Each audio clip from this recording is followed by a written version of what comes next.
Ario, what's going on? We're joining the Max in progress. Yeah, it's had some technical difficulties, but we're here. What's been going on so far? I'm literally like sliding in straight from Port Authority, straight from the bus. Sit down. I've been following a little bit, but haven't seen the action. So what do we got? What's this good synopsis so far? So they look pretty good. You know, Old Westbury's hanging in there, but I think the Max are playing really well, especially when Max has been in there. They've looked really good. And they're playing in the Farmingdale gym, right? That's nearby, right? They're in Farmingdale as well. It's just I don't know what's happening with their gym if there's an issue, but this is the same gym we saw the game last night. Yeah, exactly. We it's not our favorite place to play, but these guys I don't know if that's why don't they're really doing have it any there, memories, but right? that's what we're They don't doing. have any memories.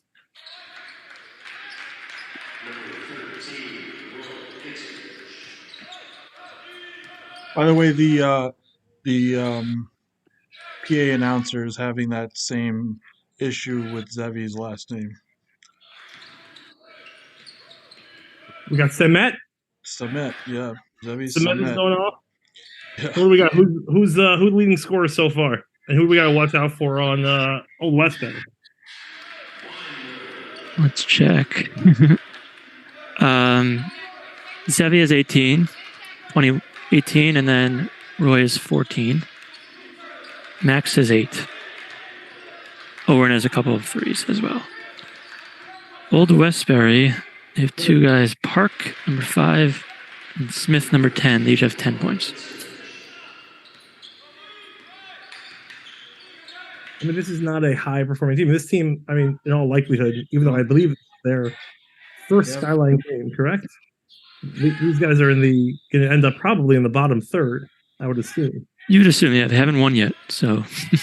They haven't won a game yet, but they also haven't played Skyline, so they may have played, we know they played NYU and some tough. They played St. Peter's Division I team, the famous. Yeah, the Cinderellas. The Cinderellas, who possibly I don't know if that's why we got Max, because. Heavy with the 3-ball. Yeah, nice. And I guess they're not playing box and 1 tonight. No, it does not look like it. No. I haven't really been able to watch the first half too much either. I'm just trying to figure out these tech issues, but they look good. I think like the defense, like Roy, Dotan's looked very good on defense. Very, very active. When he doesn't get in trouble coming out, I think he's just going to obviously continue to grow in terms of his play. But he's definitely been better every game on defense. Even a nice block last game, even one that was called a foul, but playing right in there down low. Yeah, he's really growing a lot over the season. All these guys. So many of these guys are rookies. We talk about it so often, but they're playing so well, and they're going to keep growing. I mean, you know how you grow as the years goes on. All our players have gotten better over the years. You talk about like Ryan. Ryan was very good, amazing when he started, but he got a lot better as the years went on. And most players who have come through our system, they're not usually so great when they start. It takes them a year, 2 years, sometimes 3 years to really start figuring things out. But now these guys they're good from the get-go. I already feel more comfortable with the offense. I mean, obviously, when you get more comfortable with the offense, you just start to feel more comfortable on defense and everywhere, right? It's just feeling comfortable, out there entirely. I mean, these two games, it's really hard to see them coming back. I mean, the last two games, you're playing against two teams that happen to be very poor shooting teams. And so it's hard to see them coming back once there's that double-digit lead. But we're seeing a lot of offensive rebounds again, and a bucket and one. In a couple of those, I believe. Oh, we have Ramion? I'm here. How's it going? Welcome. Can you introduce yourself to the crowd? Yeah, sure. Thanks first for having me on. I'm friends with Jack Drill, who got me on. I've been watching YU for a while. I graduated 2019. I'm a big fan of what you guys are doing, and it's been great to see the program grow and the Ball Habatim grow. I personally also have played a lot with over the summer with Zevi and Max, so have a little insight to their game. I know we've seen quite a bit of them already, but just kind of what to expect and things to improve on as the season goes on. So in what capacity, you talk about playing in the summer, and obviously they're around the same age. I think they faced off against each other in high school. So where did you play? So, where did that? Yeah, so I'm probably like 5 or 6 years older than him. Max, I've known. I have a brother, his brother's age, so I've known my entire life. And Zevi, I played with him in a rec summer league in TABC. Zevi was probably the youngest in the league, but got a chance to play with him on my team. And Max, I just throughout the years have played a bunch of pickup with and played a lot with him over the summer. So Jack did you a favor, even though you probably lit him up. Jack's team won. Even with Zevi, we didn't even advance to the championship. We lost in the semifinals. I heard there was some great ball going on there. Like it was like across all levels. Are you talking about 5-6 years or even more between ages? Yeah, it goes up. You got a couple of guys in their low 30s all the way down to probably like 20, 21. Zevi being one of the younger guys in the league. But yeah, it's very competitive, a lot of fun. The Levy's and Oren Glickman, who run the league, do a really good job. You heard of this Oren Glickman fellow? But yeah, just with playing with Zevi so far, I'm not surprised that he got off to such a hot start playing for YU. I think there's going to be definitely some growing pains as the season goes along, but he's really a super talented player. What do you see like in a 3-on-3 that you're not surprised that translates even in the 5-on-5? And obviously that's, he's grown up playing ball. This is not, sort of a translation, but what is it like even with more open space, right? Like how does that? Nice shot. So it was a 5-on-5 league. I think the biggest difference, obviously the level of competition he's playing. The one thing that stood out over the summer was definitely his stamina building up, which you kind of see here in YU in the early stages, that he's still getting his legs under him. I think a key factor for him is going to be his conditioning. And then the other thing for Zevi is just really taking the right shots. I think once he gets his feet set like he is there, he's pretty automatic. And this is there. But that's the kind of shots you want him to take. Obviously, he can hit any shot he wants. But I think getting the right shot for Zevi is really key. Yeah, and listen, having someone like, and we're seeing this already, right? It's having someone like Max back, right? And taking even some of the pressure off. Again, Roy, you have guys, right? And we saw this last game as well, right? Guys contributing across the board. Obviously, the last game was different for Zevi, given the boxing for one. Much at the college level, but just an interesting play by Mount St. Vincent. It's interesting to see if anyone else will play that as well. Mount St. Vincent, I said while I was there in person, I don't think they have the personnel to pull it off, but it was interesting to see how, again, how the team responded. Obviously, Matan having a record day. Less so here, obviously a lot more big bodies here, but it seems like more balanced scoring attack, more open shots across the board for the team. Obviously, Old Westbury not known for their on-ball defense, but really athletic big kids. We saw them give NYU trouble. Yeah, no, for sure. And I think also just in terms of Max, he's such a talented player.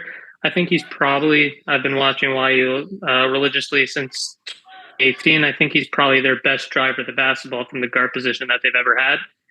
He's really, really talented, a great passer, and he could finish with both hands tremendously well. And he's going to be one of the better players probably in the country after this year.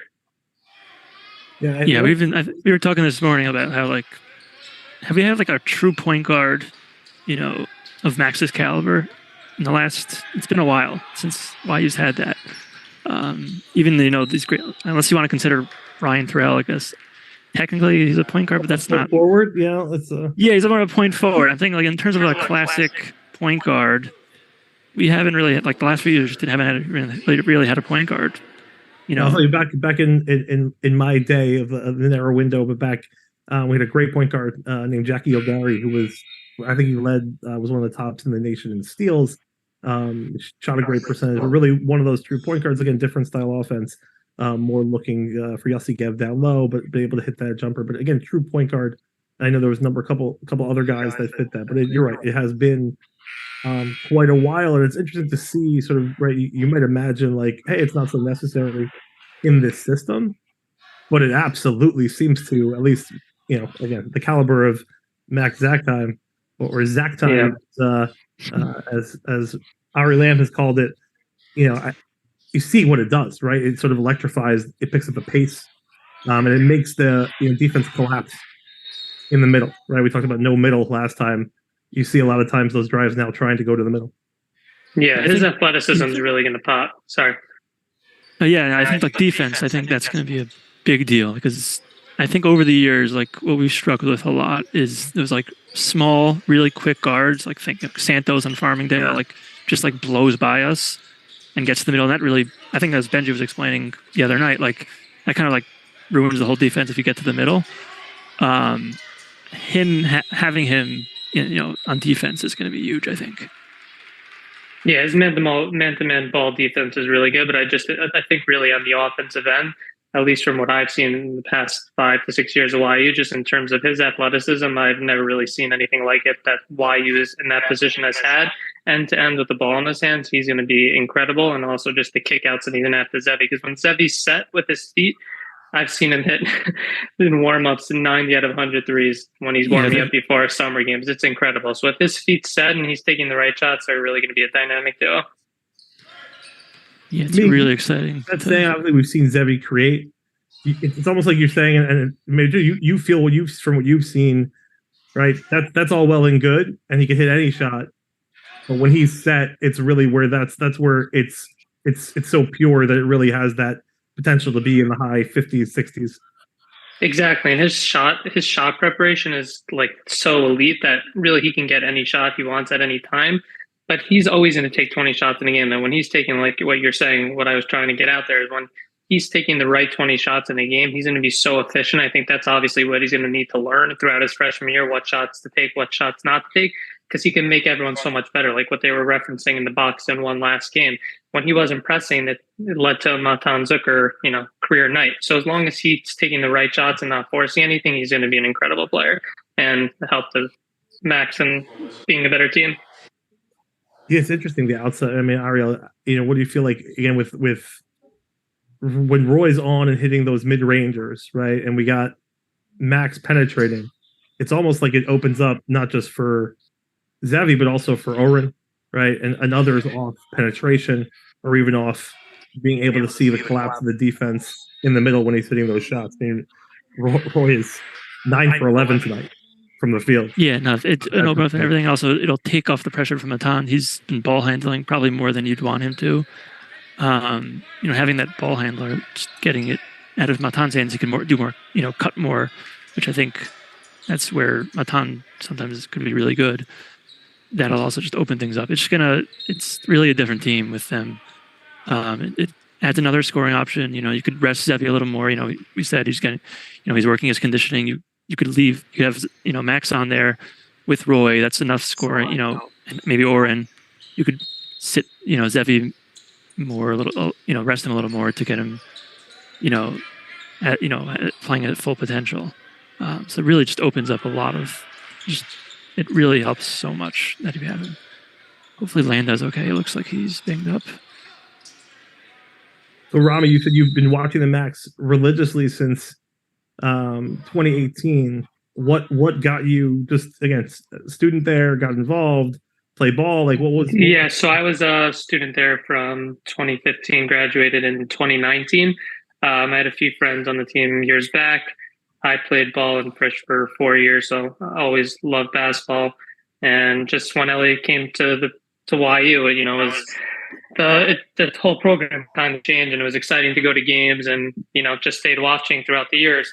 It's really an impressive program. I knew that they were going to have a quick turnaround because I knew some of the guys that were coming in. So I knew that even when the older guys left, they still had a good team coming this year.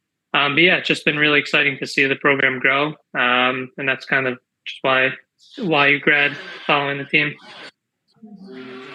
That's awesome. And from the game standpoint, we are seeing them.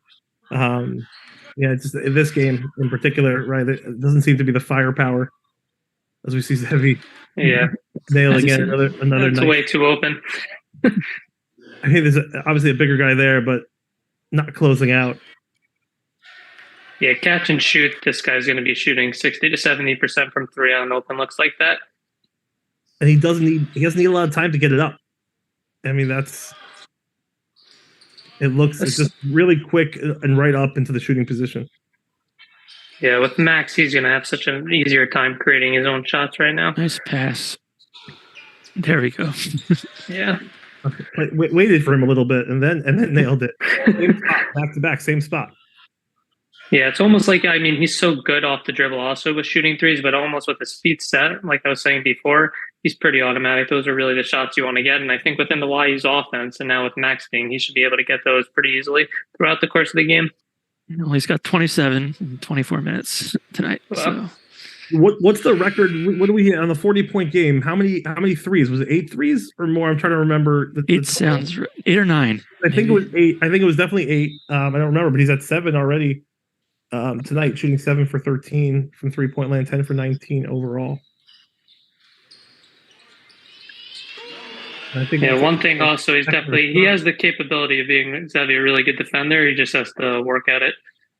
Yeah, and I think he's getting better since like the first few games. We're seeing that improvement from a lot of these freshmen. The first years, we're seeing it. It takes time, but yeah, I definitely see the potential, and he'll get there. He told us when we had him on, when you were speaking to him, he said that's where he's definitely better on offense, but he has room to improve on defense. And he's a great conversation. I think part of it was also, I think, to your point, and it's something we noted, from game one, and we're seeing a little bit less of it, right, as the season goes on, is that conditioning, right? You saw him, whether it was even on plays on defense, but definitely in stoppages, right, really grabbing onto the hip, hands on the hip, and trying to suck a little air quicker to try to get back into, and again, you never see him slow down on the offensive end. Another 3 of this was not good. But yeah, you start to see that conditioning. Hopefully we'll start to wear down. It's interesting, or sort of build up. They're going to have a big break coming up. So it's interesting to see sort of how, that maintains over the break, because there is, I think we were noting, right, it's something like 14 games in 46 days and then 1 game in 43 days, right? So there's a big break that's coming up. And hopefully they'll be able to stay in shape. But it's great to see. What are we going to do, though? That's the question. We got shows to plan. We got shows to plan. Yeah, we're definitely talking. So everyone, stay tuned. We're going to get some good. We're going to try to get some good stuff going on. 2018. Who was the guy? We were talking about sort of doing, all decade teams and sort of talking. Bring some things up. So who, when you were when you started watching, who was the name? My first year, the seniors were like the Shelby Rosenberg, Shai Weiss, Mike Berg team. Those teams were really impressive. And then they kind of had a gap here before they had Gabe and Ryan, if I remember correctly. And Simcha, all those guys. So kind of those guys faded out. And then when 2019, I think they brought in like Simcha and Katz. Maybe was a couple years before that. But kind of I watched Katz and Simcha Alper. Those were the main fixtures when I was there. Awesome. I always appreciated watching Donnie, because I think it was still at the time before it was, again, that was, he had the, he was definitely a big dude with skills, right? But it was like watching just a good Jewish baller, right? In terms of, for me, in terms of those are the guys, I played with growing up. And then we started to get, the athleticism. I remember going to a game in early 2019 and thinking back to my day and just seeing the last guy on the bench dunking in warmups, and I'm like, it's a whole different way of approaching the game. It's a whole different style of athleticism. It's guys, we've talked about this a time, like, we played pickup, right? We didn't play it wasn't about summer league, and it wasn't about all these playing ball year round. Different culture, right? So now it's a different culture. These guys play from a very young age and a high level of ball. It's really impressive. And you see it. Yeah, these guys, their work ethic is incredible. Just seeing from Max and Zevi, these guys, but that's why I'm not so worried when they have their, the off time. These guys work like crazy. So a bucket here, and it's, suddenly it got into a 13-point game. Again, still a lot of time left, close to 8 minutes. Not a lot of firepower in Old Westbury's offense, but, a 13-point game. Now it's a 15-point game after a quick score on the inbounds. And now we got an and one. So again, they are staying relatively close. They have a lot of and ones today. What's going on, brother? How's it going? Yeah, some late reaches on layups.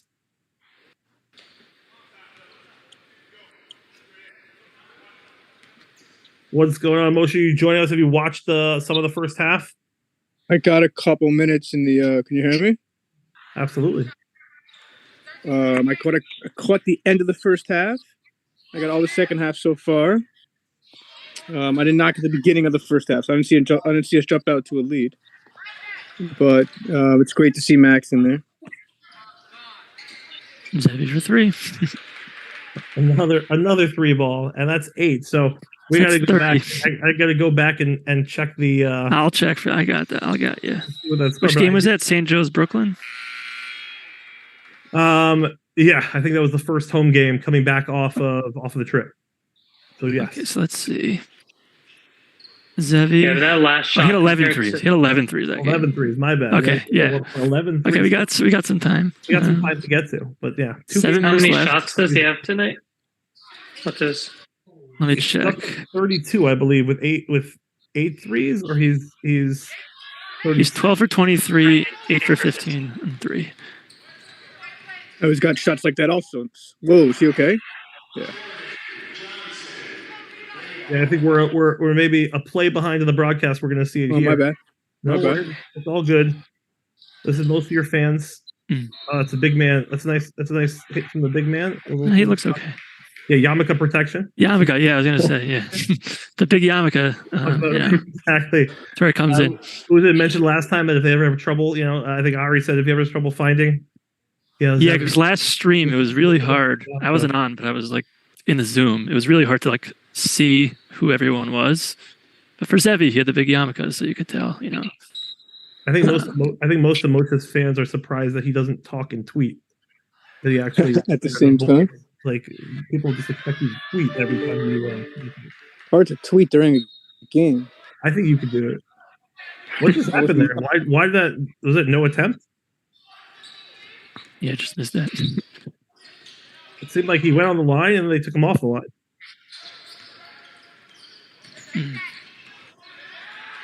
Sloppy play.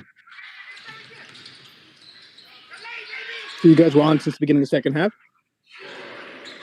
Yeah, just watching the play develop. Again, it's just been basically trading buckets. Right, the score at halftime was 46-33, I believe. So, we're looking at 32-31, right? So basically trading buckets the entire half. Nice shot. Yeah. Beautiful pass. Yeah, Dotan's a good shot. Like his percentage in the beginning of the year wasn't great, but he's got it. He's gonna be really good for. I still want him going inside at that height, but I will take it.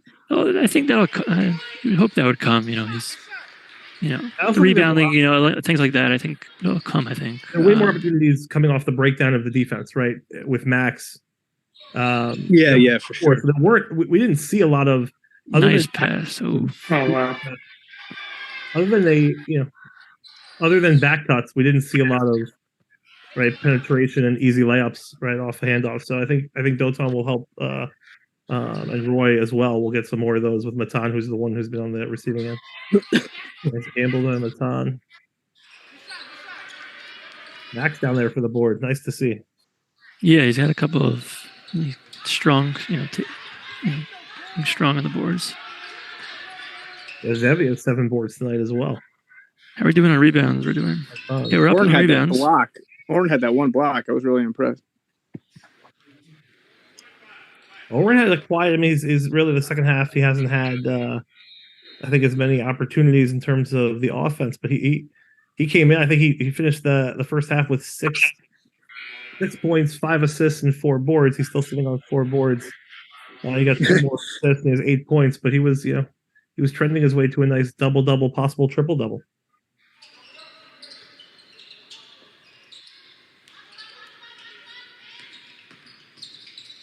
Nice take. Wow. That quickness is ridiculous. And he gets a shot off, right? He got up to get that shot off. It's really nice. And even though he's a lefty, he goes better going to his right. Yeah, isn't that interesting? He's going to his left there, right? Yeah, he went to his left there, but he's a better finisher going to his right. Really? Oh, there Yeah. you go. Here we go. There you go. He just beat them all down the court. There were 2 guys ahead of him when he got that ball. And he protects the ball so well with his body, using it to shield. Yeah, by next year, they're probably going to have the best backcourt in all D3. So 4 minutes, they went from a 13-point lead to a 21-point lead. This game is now in hand. I wonder if we see after this timeout more of the bench that we actually really haven't seen this game. I don't know how deep they've I think played. we've gotten to like Adi's been as deep as Adi, I think. So Yeah, it looks like eight players deep, which means we haven't seen Marcusov, Nakin, right? Some of the other Rodin. guys. We haven't seen them, so we'll see them. And traditionally, why he doesn't go with such a large bench? I can't imagine with Max being back that they're going to go deeper on a regular basis, more than 8 guys, 9 guys. Yeah, that's typically what we see, right? Right, that shorter bench, 8, 9 guys. We did have a game the other day, right? We were even within a close game, we played 11. But typically that's not what usually sees. Right now, you have from what we're seeing in the box score, you have 6 guys with 24 plus minutes. Yeah, I expect that to start being more the norm. This Actually, game, interesting. Completely unrelated. Nathan, you mentioned the last game of the year could have playoff implications.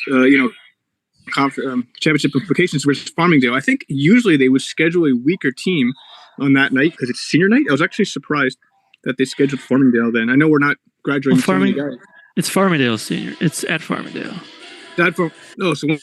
Yeah, that's Farmingdale senior. I was wondering if does YU schedule in conference games, or does the conference schedule when that is? I was curious about that. Our last home game was against St. Joe's. It's a Tuesday night. No, Mount St. Vincent on February 11th. Right, the Saturday before I think is our. Oh, that's a foul. I hope everyone's okay. That's alumni night. 2/11 is alumni night. Plugging alumni night. It should be a great atmosphere. I wonder. I mean, obviously, people have eligibility, so it's just interesting to see whether anyone on this team. I think Ryan Boker, does he get another senior? How's it work? I think Ryan Boker. I think he's definitely might super have. Senior. Didn't he have one last time? He wasn't announced at senior. I think we noticed. He was not announced last year, and it says grad student on the roster, if I'm not mistaken. Yes, I think he's the only one who we know for sure. We know for sure. Obviously, there's a chance. So Matan maybe. Maybe we have any inside information on that. There you go. I mean, is Ryan coming back for his half year? I'm just kidding. Yeah, clearly. I think Gabe still has a half year. Yeah, half year. Natan, you have a few. You have a couple years. I think it expires after a while. I looked it up. Okay. My legs definitely don't have any of. You're not grandfathered into the old rule or whatever. Exactly. One of the better YU players when I was there who left after year, Judah Cohen. Judah Cohen, left. We used to joke that 3-4 years after you leave, I believe it's something like that. Oh, really? Yeah, you got it. It's not forever. Although it always reminds me of years back in the NCAA tournament when you had that post Army. I forget his name from George Mason, I believe, who was in his. He had to be close to 38, 39. Who was playing, and it really was like a man among boys. It was a joke. I mean, he was amazing. It's the basic idea of Markovich, you're saying, basically. Exactly. It's just basically any Israeli who comes back, I'm sure we'll get some people that remember. I think it was George Mason, but wide open. It was one of the early. George Mason, sure. Well, you guys remember Evan Eschmeyer? He had 6 years eligibility. Where did he I wonder play? how many of these games they would have lost if Max played. That's a good question. Yeah, I think St. Joe's, Connecticut. We had so many turnovers that game. If we had the Max, IWU game was down to that one position, and kick out. He hits the IWU. We had the ball. Ryan Scott, how's it going? Hey. Hey. Welcome. Wow. I know you wanted to catch the last 2 minutes of this barn burner here. Yeah, I'm actually watching. I don't know if you guys are aware what's going on out in Iowa. Is that Grinnell is only shooting threes tonight? And they've shot 100 of them. Isn't that usually their MO? Well, they're going for the NCAA record of 109. So I've been keeping track of just for the sake of it. Yeah. They play these non-NCAA teams in December every year, and they kind of go for a record every time. So interesting. Okay. is it a good record, regardless of your actual percentage? It's a record, I guess. Yes. I really, if you had asked me, who had the record, I would have guessed them anyways. I mean, this has been their thing. Well, they have the D3 record, but there's a D2 team that has more than them. So. Oh, really? Are they playing the Washington Generals? Well, it's Emmaus College, which I tweeted out is basically the D3 Washington Generals. So. Yeah, we got the bench come in. We got the scrubs in, guys. Not the scrubs. They're not scrubs. I apologize. The subs. I said subs, not scrubs. Subs. Exactly, subs. They're not scrubs. They really aren't. They're like they have a lot. I got in the game. That was what happened. No, I'm just kidding. But they again, the depth of this team. I mean, listen, especially against the Old Westbury team. I always think it's important, to be able to get these guys some action. Sklar. Court, nice. Right? Nice shot. Is that Skylar? Sklar. We got according to Akiva's pronunciation guide, it's Sklar. That's Yeah. Sklar. Great to see. Sherlock Holmes.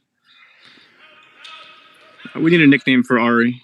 So we got Roden Nakin. It looks like orange shoes, easy to tell. And is that Igby? That's Igby. Big B. Big B. Bigfoot. I want to see a Sultan sighting. No, I haven't seen him in a couple of games. He didn't dress for last game. I was at the game. And he wasn't dressed. I don't know if it's a numbers game like with Max back, like how that works. What? Okay.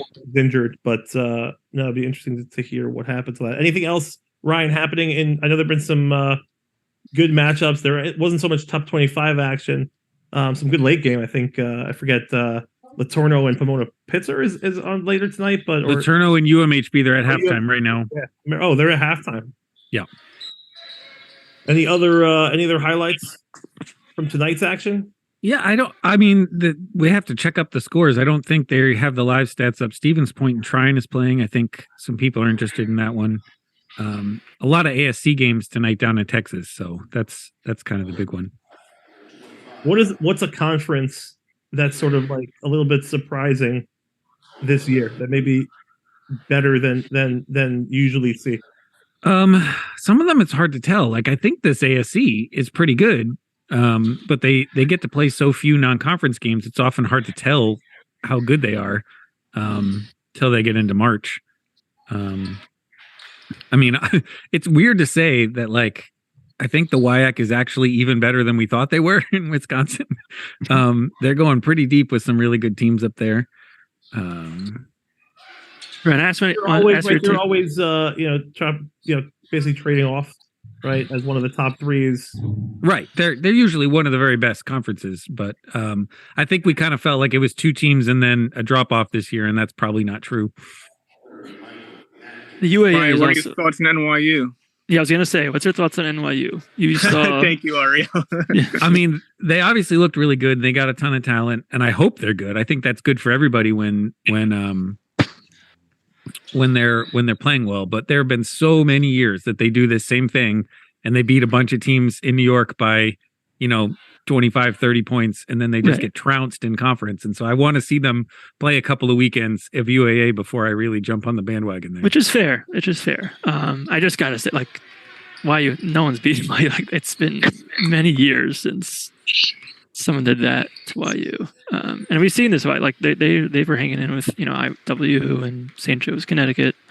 They just made them look like a different team. I mean, I thought they scouted you guys really well, and your guys, I think it got in their heads a little bit pretty early. And that's one thing with the young team is the resilience has really got to be there. Right, and it was like move on. Right, and they're probably tired. It was like their third game in 5 days or something like that. So, yeah. Dave Freeney is. I mean, I was just so blown away by his talent. He definitely has much more demonstrative in after he scores than Friedman is, but he's just so talented. It's really going to be great watching him play. They really just have you guys are saying this is earlier here. This is a good. That's the best backcourt I've seen in a while. The Friedman and Freeney. Yeah, I mean, I think it's not like other years, but I don't want to be fooled again. Well, I love the interview Bob had with their coach Dave Foster. We'll get him on Yeah. But again, the way he talks about it's like, yeah, I'm as surprised as anybody, right? Like, I love hearing sort of the honesty and sort of saying, hey, we still he echoed the same sentiments, right? Still don't know what we have, right? Still don't, it's a reality. He knows how tough the conference is going to be, and that's pretty impressive. Right, and that conference is as loaded as it has ever been this year. You feel bad for the University of Chicago. They're probably going to be the worst team again this year, and they're like a top 100 team. It's like every team in that in that league is really good, and somebody's got to be last. And it was NYU for quite a while, and I don't think it's going to be anymore. Not to raise the the 4-letter or the 5-letter word, but is the Skyline games are not going to really help them with Pool C, right? So. But their conference schedule does, right? Meaning if those wins are quality wins because of the strength of the schedule. You mean for NYU? For NYU, right? Is yeah, that... and the region I don't think is going to be super strong overall. So you get to the table early when it comes to Pool C, and when you have a UAA conference where they're in a whole bunch of different regions, they're not competing with each other to get ranked regionally, right? They've talked about in Ohio the OAC is so good. They're going to have teams that probably should be regionally ranked that aren't in their conference. And so they're going to lose regionally ranked games just because they don't have enough spaces for those teams to be ranked. And the UAA really benefits from that because they can get ranked in 5 different regions. Working on the dribble. What happens, I guess, in sort of this setup? Is that a good thing? Meaning, is that a flaw in the system? In the sense that here you do have a region, or is that just, hey, listen, at some point it's not going to be perfect. Outside to Genrick, who's going to take the shot 10. Over to AJ, runs it down. They shortened the number of teams that are getting ranked in each region. They lowered it down, and they probably went too far. Look at a photo finish here. 11 seconds. Oh, wow. Jones across the timeline, weaves his way down, kicks it out to Jansen, step back, blocked by Buchanan, picked up by Genrick. Wow. Are we off on the audio? I feel like. Yeah, the audio is a little behind the game action. Gotcha. It's not Max Live. That's very cool. But so that it's Region 7. That's just a little too big. They really need 1 or maybe 2 extra teams that's ranked out there, and I think they'll eventually figure it out how to fix it. But we know you speak to him obviously more often than we do. We just want to share our thoughts again, not regardless of what's going on, but share our thoughts and good tidings with Dave McHugh and whatever is going to happen there. But please, if you connect with him, send him our best. We've done so on Twitter, but obviously the personal time, especially this time of year, where it's all about family, as we go into late December and the key times here. So appreciate that. Yeah, he's definitely got some difficult family stuff going on. So I will make sure to pass that along. This is they're shooting. It's second free throw, right? They call timeout in between the free throws, or did he miss one? I apologize. I didn't catch well, it's a 3-point game. It used to be 2, so I assume he hit one. He hit one, but I don't know if he timeout. was the second. Or they called timeout after, but if they get it, I was not paying attention. I wonder if college will ever move the ball right on the timeout. I wonder if that'll ever, be a rule change that we see come into the college game. Which one? Moving the ball at the timeout? Moving the ball off the timeout. Well, they do it for the women. The women already do it. Oh, really? Yep. And I suspect the men has that always been the case? It's only been 2 or 3 years, maybe. I think the men want to do it, but you kind of have to get consensus of the committee that's putting the rules together. And the strategy of it is great, and the coaches love that, but it really extends the length of the games, and nobody really wants that. So I think the D1 is probably where they're going to have to convince those guys at D1 that extending the games is worth the extra flexibility there. Is there ever a situation where there's a rule change that happens at one division level, or does it have to happen basically across the board? That is an NCAA rule. They decide that for everybody. The only things like media timeouts are a little longer in D1 than they are in some of the other divisions, but the actual rules themselves are standardized. Do we have other media timeouts, or the under 16, under 4 minutes in D3? Like unless unless they're actually on broadcast. Well, I know we had that in the NCAA in D3. Right. Remember that. They have the media timeouts, and conferences have the right to put them in for conference play too. Like the ASC uses media timeouts during their conference games. That's a conference decision, and any school can do it. Like you can decide if you're hosting a home game that you're going to do media timeouts, and they can make that happen. I'd have to double check. I feel like somebody said they're trying to cram an extra one in this year, that they're going to do 5 media timeouts instead of 4. Yeah, I would have to double check on that, but yeah, Can we I get think the guy with the orange glove, like in football, who's on the sidelines, letting us know when.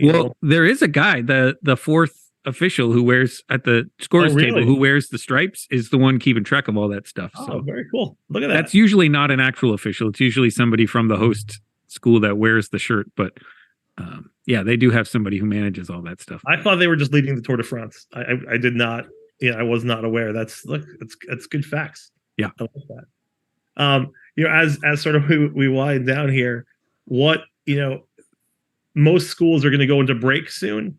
I know, or somewhat soon, or they, it sort of gets a little bit, and then conference action. Like we just finished, I believe, Ariel, are we right? Are we 6-1 now in the conference, or 7-1? Are we up to? I forget what we're up to. Right, I'll check. But like our opponent tonight is an example. Old Westbury, that they're playing that was their first Skyline Conference game. So it seems like mostly around the country, conference action is really going to just get started towards the end of the month or even into January. I mean, a lot of conferences are starting early now. UAA and some of those really try to wait till spring, or at least after the new year, to get going. And I mean, you've seen there was a few teams this year, their first game of the year was a conference game just because they didn't play the first week. But yeah, Yeshiva's unusual in playing that many before the break, but I guess that just comes with how long the break is, right? So right, that's what we were talking about. We play 14 and 46 days, and then 1 and 43 days, right? So it's a little bit of a break between, I think, the December 14th game next week and the next game. We have one on the 29th, and then we 29th, and then we have 2 or 3. I think it's a shorter break than usual between the Tufts and the January games. I think Immaculata, right? I think is the and Ryan will tell me if I'm saying it right, but on the 18th. Immaculata. As far as I know, that's correct. Yeah, and it depends on the schools and what they're allowed to do. Like I just talked to Cliff at Mary Hardin Baylor, and they had the weird thing. They went to California for 3 games, and then they had almost a month off. They finish their semester before Thanksgiving. And so they had a finals week, and then they were off. And so that's why they had the long break. And I know like some schools, they don't have dorms open from the end of finals until classes start again. So they have to take an extended break simply because they can't have anybody on campus. And so it really just depends on what the schools are able to do. I know some places, if they do bring them back, like Swarthmore, they have to, the basketball team has to pay the school for the dorms that they're using, and they don't have any food service. So I know like in the past, parents have made, meals for the team and brought them to campus because they're all living in the dorms to come back early to play these games and get practice in. And it's just the way the quirks work with how the schools are run and what their food vendors are doing and all that kind of stuff. So I remember those rules in terms of travel with food, and it's, I think at the time, or at least, I think it was a number of divisions, right? There were some things that were specific to Division 3.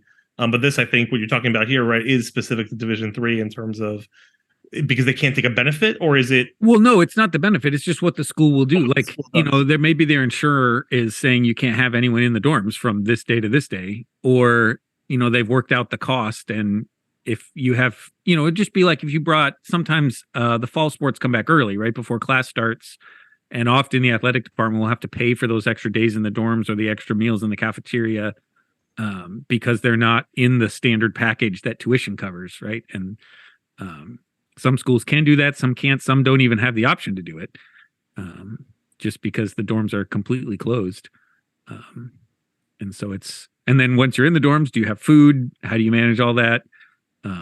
Is it worth practicing an extra week if you're not eating properly? All that good stuff. So that's so funny. Mayor said in the chat here on the side, I was actually just thinking about it. We're about to head into the Elite Eight on the World Cup. I don't know if after the U.S. is eliminated, how you've been following along, but any thoughts on sort of? I'm just excited to see Mbappe again. To me, it feels inevitable that it will be Brazil, France, but anything can happen. I'm rooting for Messi. I'm one of those guys. I would like for him to win this title. So I do want to see, I really would like to, you kind of pull for the guy. Right? And I feel like, so last World Cup, Croatia had this Cinderella run, and then they got crushed by France in the final. It ruined all the good narrative. And I feel like it may happen again. You'll have either Pele will die and Brazil will be the emotional favorites, or Messi will somehow make it to the final and then France will crush them and just ruin the narrative again. So, we see that a lot of times when it's you're so excited and they make the run, and it happens in multiple sports, and then it's you run into the inevitable buzzsaw and it just makes the finals a little rough. But in soccer, I just feel like there's more of an opportunity where, you stay in for the first 15, 20 minutes, right? You never know what it's really can be a tight game. I just hate the penalty kicks. I can never get over that as a way to finish off. I mean, obviously you just cannot play them forever in the same way. It's incredible safety issue, but there has to be a way. I have always felt like once they go into extra time, every 5 minutes, you should bring 2 guys off the field on each side. So you should go from 11 on 11 after 5 minutes, bring it down to 9 versus 9, and then 7 versus 7. I mean, eventually it can get it's hockey. It's like the hockey approach in the regular season. Right. I mean, it gets a little ridiculous if you end up playing 3-on-3 by the end, but I feel like it's better than penalties. So it's just you play 120 minutes and I don't understand it. It's just so painful, but obviously these are the rules. I wish there was a better way, but I mean, the chances have been, I mean, I love the action.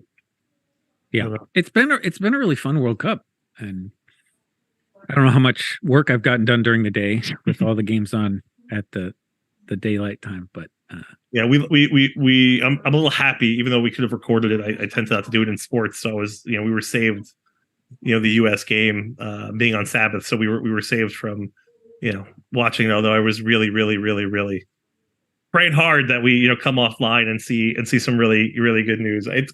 It's going to have one of these years. I really do think the talent pool is going to continue to go into soccer. The U.S. If anyone doesn't know, if you see my Twitter, the U.S. men's national team is the only team I root for in any sport of any kind. So that's my only team, my only rooting interest. So I get a little crazy when that. Where does that come from? Where is that? I've loved soccer, and I've never felt like any of the Premier League teams were my thing. But I moved around a lot, so I didn't have local teams that I rooted for.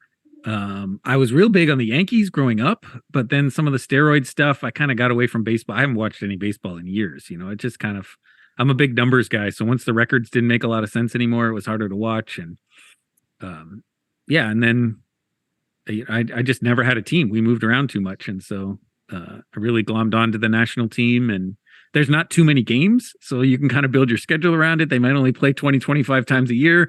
And then you can follow the guys in their clubs wherever they go, and you can watch them when you get a chance and all that stuff. So excited about that. And hopefully we can get a good coach in for the next time around. And it was Kobe Jones that did it for me. I remember that's for the U.S. National League. I remember watching Kobe Jones play.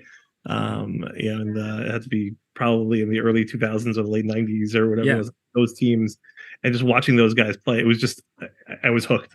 And that was the other thing is 2002 was this between my junior and senior year of college. I stayed on campus that summer and had nothing to do, and so all those World Cup games were from Korea in the middle of the night. And so, Beasley and Donovan are basically my age, and they were sort of starring in that cup, and so that's really where it started. Those were the first kind of World Cup games that I watched and following it. That moment at the end of sort of the first round, there was, similar to the Pulisic moment, earlier right in this World Cup. It's just down to the wire. I think that was a much later goal, if I remember correctly. Towards the end. The Donovan one. Well, that was in the 06 Cup. I was talking even earlier. Right, the 2002. I remember the 06 moment. I remember that moment. I remember it was one of the. I started probably working in the corporate world in 02, and I remember that was it was right after the World Cup, And then 06, that was the first one as sort of like a working man. I remember literally the entire like floor went out to watch the game. Like there was nobody in the office. Like everyone was just like pouring out of bars in New York City, and it was so cool. It was really just an amazing moment. It was that against Ghana or Nigeria? I forget. That was Algeria. Algeria. They scored that Algeria game. Right. It was amazing. Yeah. That was really in like close to the 90th minute. I mean, it was the last thing that happened in the game. So I love that. I love that. So we have the World Cup coming. Some more D3 basketball. Anything on your mind? Before we say goodnight. Well, we can mention I tweeted it out last night, but I just happened. So I've got Fubo TV to watch the World Cup because I don't have cable, and so I just turned it on last night to see what was on, and the Celtics game was going. And towards the end of the first quarter of the Celtics game, they were talking about how Celtics coach Joe Mazzulla is an interim, and it was like, oh, they're the best team. What if they win the title here with an interim coach? And Mark Jackson, says to Van Gundy, has there ever been an interim coach who's won a title before? And he pulls out Steve Fisher at Michigan, and then he goes, Matt Lewis from Wisconsin Oshkosh. He was an interim when they won the title, and they're all laughing at him like, how do you know that? And he's like, oh, they're a power in Division III. You got to know who Wisconsin Oshkosh is. And they spent like 5 minutes talking about Matt Lewis and Oshkosh and the interims. We're just right in the middle of the Celtics game last night. So that was kind of awesome. It's an interesting comment. Like obviously, there's a lot. Mostly what we hear is right, like people don't understand. Heard that from Dave Klatsky and others who do think like people don't understand the talent. Right, that's a D3 basketball, D3, D2. Yeah. I wonder the other way around. Right, if sort of the awareness, D1 and professional level. Right, in terms of if you're there, or even if you go straight fly, like what they have of D3. So that's. Do you find that surprising, or is that sort of Van Gundy played D3 basketball? Van Gundy went to a D3 school, so yeah. And his brother Stan played D3 and played for John Beeline in the 1 year he coached at Nazareth. Wow. And so they go way back with Division III. But Van Gundy knows everything. He's such a junkie for the game. Like I'm sure he would have known that. And I haven't talked to Matt about. I mean, he responded to the tweet or whatever last night, but I wouldn't be surprised if they'd met at some point, right? Like Van Gundy's just the kind of guy who will reach out like that. And speaking of World Cup, when they had the women's soccer league started, he had two of the players living in his house for a while because they couldn't afford to pay the women enough to be there. And so like, he's always been that kind of person who just reaches out and I've always been a really good guy. Jeff Van Gundy fan. Again, most New Yorkers remember him reaching out around the legs of Alonzo Mourning, but right. I just, it's I've always been a huge fan. I love listening to him.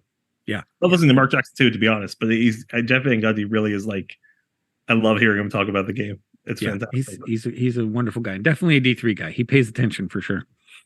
Awesome. Well, maybe we'll we'll send a note. We'll get him to come around. We'll talk. I'll see if he knows he was paying attention to Yeshiva basketball last year. That's the problem, is that we want to talk to all these NBA guys, but the season is happening at the same time. You have to get them in June or whatever and record it, and then exactly get a break. Nobody's off for Christmas. All right, we gotta figure this out. Well, hopefully we'll see Ryan Terrell, who has a nice long break. I think around the same time as the Max do, a couple 2 weeks break after his game on the 14th. For anybody still out there, we're gonna watch later. I'm still recruiting for my Ryan Terrell trip down to DC to watch him play the Go-Go's on the 27th of December. I'll be taking a road trip. I might be able to do that because I was looking. He's coming to Delaware, but it's Selection Sunday that they're playing in Delaware. Wow. Yeah, he's playing. He's playing that was, I think, the week before or that week, right? That same week, Ariel. He's playing on the Jewish holiday of Purim, yeah. In Long Island on the holiday itself, so it's going to be interesting. It's one of the holidays you're able to. Incredibly festive. Is everyone going to be dressed as Ryan Terrell going to the game? Is that? I think there's going to be. There's going to be a few. I saw the gear that he has. Is he selling wigs yet? Does he have that up on the site? It's all about seasonal. It's about seasonal. It's got to, you can't just come out with that, right? You got to, it's got to be the pitch. He's got to work and develop. Right. I just thought I was looking in a mirror, so like I'm excited for the RT sweater. Yeah, get my sweatshirt going. But appreciate it, guys. We will see. We will talk soon. We'll do some in between programming, winter ball, but Saturday night next game, right, is Saturday night at the MSAT. Big game against St. George, Long Island. Almost pulled off. Don't let the record fool you. They just played Farmingdale really tough. Yeah, it's going to be a big game. And they're in their same division. Guy, so right? It's like, what? Malloy's a big dude.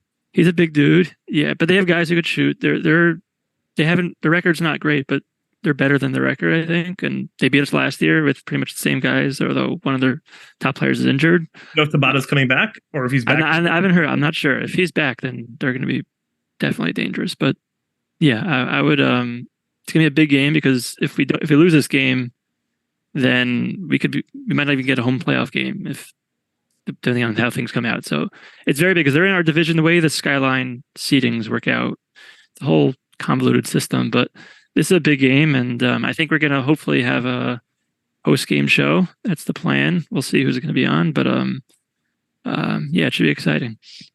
That's awesome. Yeah, you could finish with the second best record, finish third, and then sort of not be able to work. But it's 6-1, good start for the Macs. Listen, they're beating the teams that they're supposed to beat, and they're beating them handily. It's going to be a sort of good run up, a lot of Skyline action, but some really, really interesting matchups that are coming up. Obviously Wesleyan, we talked about, may not be as good as they have been in years past, Ryan, but there's some still again, they're playing away right at Wesleyan, so that's going to be a good matchup. But first, you're going to get Tufts, which is they look really good. On the 29th, you got Immaculata on the 18th. So we've got some fun games coming up. The Mighty Macs, right? Oh, and just to update, Grinnell did get their record. They took 111 threes tonight. So how many did they make? 40. So 36%. It's not terrible. Bad. It's not bad. Yeah. Pretty. What was the final? They took over. There's 111 field goals, all of them from three. So that was. Oh my God, that's amazing. So that's another record they can score. So final score 120. Was there a foul on it? There was a couple of free throws. So 124-67 was the final score. So wow. I hope it. So this is a coaching philosophy they have at Grinnell. And the coach genuinely believes if they can play some of these terrible teams and run up the score, it just increases the confidence in his guys when they come into conference play. Now, I don't know that that's ever borne out, but this is something they have always done. And they just feel like, if we can score a ridiculous number of points and we can dominate the opponent, then it'll make us better in the next game. So do they usually, or what conference do they play out of? They're in the Midwest Conference. They're usually top half. So that's a conference that takes 4 teams into their conference tournament. Grinnell's usually there. It all depends on it's they play the unique system, and they're doing it differently now with the Dave Arsenault Jr. is now the coach. He took over from his father, and he spent some time coaching in the G League, and so he's bringing in a lot more NBA principles. They don't run the system in the same way that they used to, but it just like any system, it depends on talent. If they have good players, they succeed, and if they don't have good players, they're not as good. So. But you still got to you still got to please the fans. Go for that record. That's right. Congratulations to Grinnell. Thank you guys for being on. Mayor, again, thanks to the ones and twos. We got a lot of action coming up, some fun shows planned. Subscribe, right? You have to. Yeah, subscribe, give a hug, give a shout. Really, honestly, it's a good time of year. Say hi to your family, give them a hug, tell them you still love them. We'll go into the holidays pretty happy. All right, enjoy, guys. Have a wonderful night. Go Mbappe.